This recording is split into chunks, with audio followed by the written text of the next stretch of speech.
and bring the power of your mind and the power of your understanding, the power of your knowledge as an offering to a suffering world.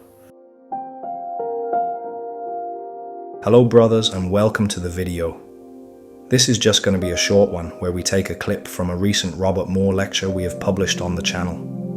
In this clip, he's talking about a lot of inflated magician energy in a person and how that shows up as perfectionism. Now, I thought this would be a good one to share with the channel, as I know a lot of the audience is high in their magician energy. Everybody on here seems to be seeking knowledge, answers, information, all very typical of the magician quadrant. When high in the magician quadrant, what this naturally means is that a tension has developed within the king. Or let me rephrase that.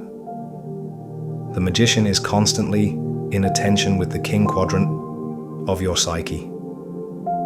On your other side, we have a tension between the warrior and the lover. But for the sake of this video, let's just focus on the tension between the magician and the king. I like to think that we live in the age of the magician at the moment, probably the shadow magician, the manipulator. We all know we're getting manipulated left, right, and center when we log on to social media, when we're watching the news. All of this stuff is really indicative of the shadow magician run wild. We also live in the information age, an age where technology is, rapidly increasing. These are all hallmarks of the magician. So we could say, yeah, we're all existing in the domain of the shadow magician at the minute. Now, if the magician is in a tension with the king, this naturally means the magician is dominating the king in our society. Seems to be a good fit to me. Look around.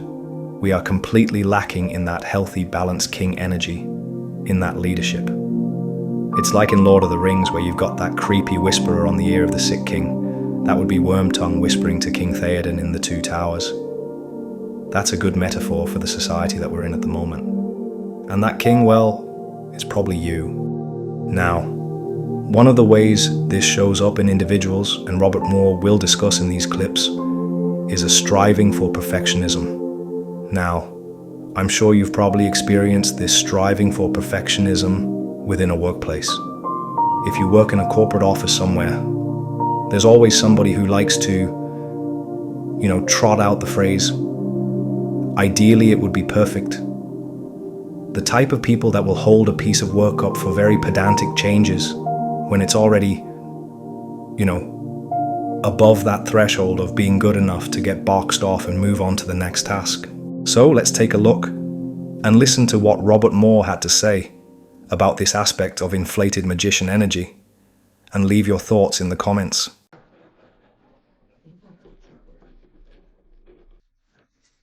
Well, I tell you, it's obvious that your magician is very strong. And what you have to remember is that magician system doesn't bless anything.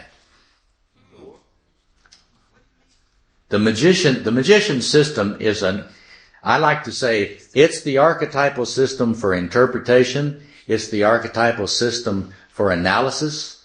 It's the archetypal system for deconstruction. It's the archetypal system for criticism. It's the archetypal system for comparing and contrasting.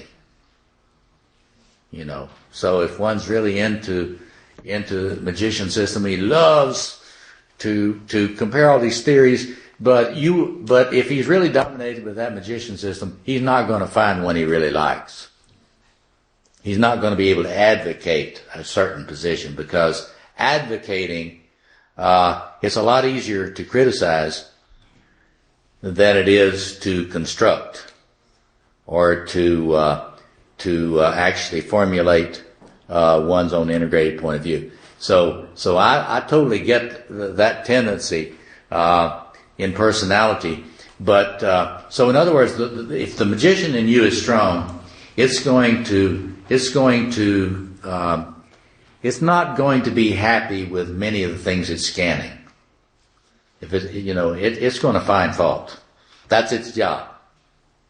And the only thing that one wants to ask the question, am I a compulsive fault finder? or am I using that to optimize creative functioning? Yes. Where would you locate a tendency toward obsessiveness or perfectionism? Is that with the magician energies? The question is, where would we think about a tendency to obsession, and what was the other thing? Perfectionism. Well, you know, the God self in you, if you're not consciously relating to it, you know, in your own inner life, if you're not consciously relating to it, it will tend to manifest compulsively in a form of perfectionism.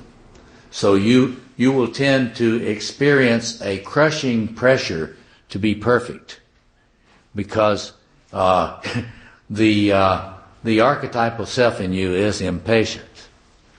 But one has to get conscious that one needs to differentiate from that source of the pressure to be more, because that's what it does.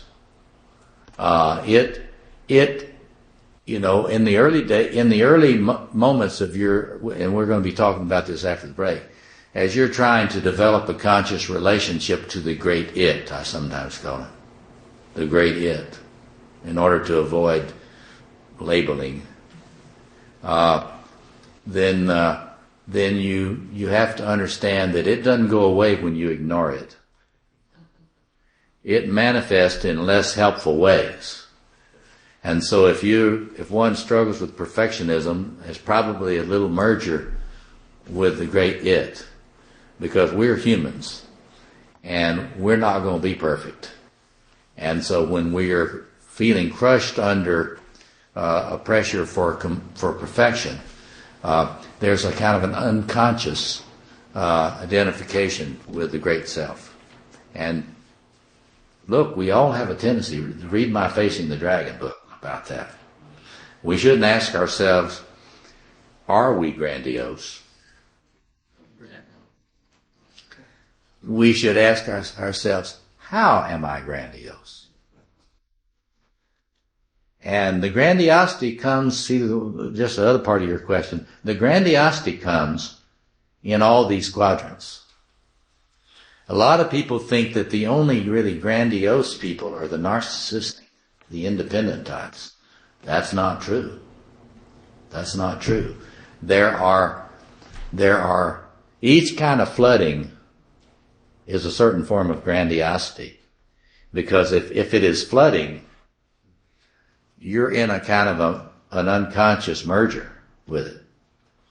And so the whole thing about becoming more conscious about differentiating from the great thing within you and being respectful and trying to develop a partnership, which we're going to talk about. If you feel as though you may be compulsively perfectionistic, then it's a sign you may need to work on your inner magician. Unless, of course, you're working on something where people's lives depend on it, and everything has to be completely secure and safe. But this is being creatively perfectionistic, which is different. As Robert Moore explained, you can balance out and refine your magician energy by empowering more of the king within you. Focus on achievements rather than criticisms. Becoming a mentor is one way you can mature your magician and king systems in your psyche. Identify someone in your life or workplace who could benefit from your knowledge and experience. Offer guidance on a specific skill or challenge they're facing. This isn't just about sharing information. It's about empowering others and cultivating leadership. By mentoring, you're embodying the king's ability to nurture growth and potential in others. As you guide someone else, notice how your own wisdom and maturity expands. What legacy will you build through your mentorship?